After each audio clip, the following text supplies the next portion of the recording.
Hello everyone, I hope you guys are doing good. This is Bhupesh Sharma. You're welcome to my Professor Note. आप लोगों की provisional answer की जो है वो रिलीज हो चुकी है, तो आप इसको चैलेंज कर सकते हो। अगर आपको लगता है कि आपका जो कोई क्वेश्चन है वो करेक्ट होना चाहिए था और आप उससे जो है सेटिस्फाइड नहीं है रिस्पॉन्स से, तो आप उसे चैलेंज कर सकते हो। Each to challenge each question you have to pay 200 rupees, और ये फीस आपकी नॉन रिफंडेबल प्रोसेसिंग फी है।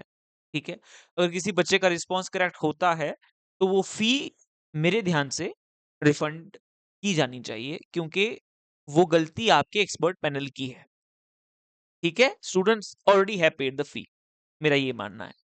Now first thing here, duration for it के 31st जो आपका जनवरी है, that is the first date, and the last date is which is today, and the last date is 3rd February। तो आपके पास 3 दिन का वक्त है।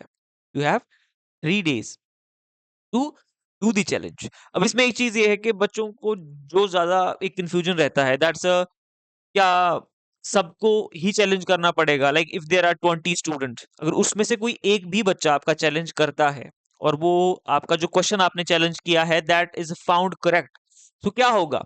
वो आंसर की आपकी रिवाइज होगी और वो जो चेंज होगा, ठीक है, उसमें वो सभी रिस्पॉन्सेज में होगा। ठीक है, वो खाली उसी बच्चे के ही रिस्पॉन्स शीट में आपका चेंज नहीं होगा। That will be revise and applied in the response of all the candidates accordingly.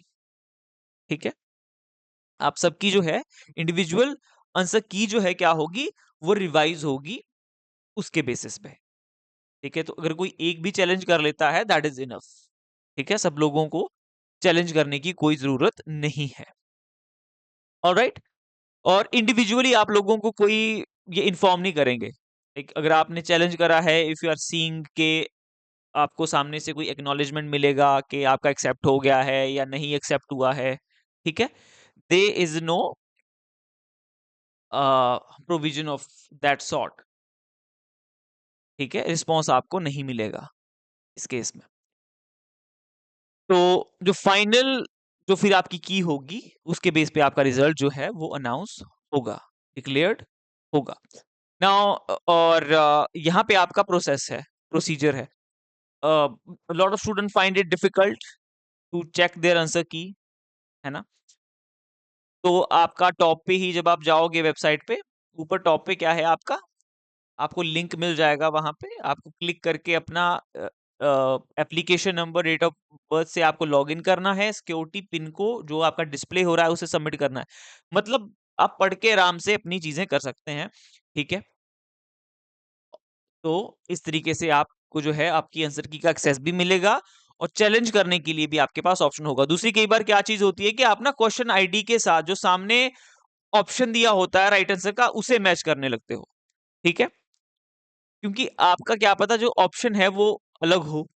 ये तो इन्होंने यहाँ पे बोला है कि you will see question ID in sequence order, candidates are advised to see questions as per question ID, not as per sequence number. उन्होंने वहां पे सीक्वेंस नंबर के अकॉर्डिंग देके रखा है, 1 2 3 4 5 6। ठीक है, अब शायद आपका क्वेश्चन आईडी कुछ और हो, आप उस आईडी को चेक करो। ठीक है, जब आप इसे करोगे ट्राई, जब आप अपना like when you will log in then you will find it. ठीक है, okay, so this is how it will happen. तो आप अपना चैलेंज कर लीजिए अगर आपको लगता है। check your answer key and do let me know about your marks below in the comment section. All the best.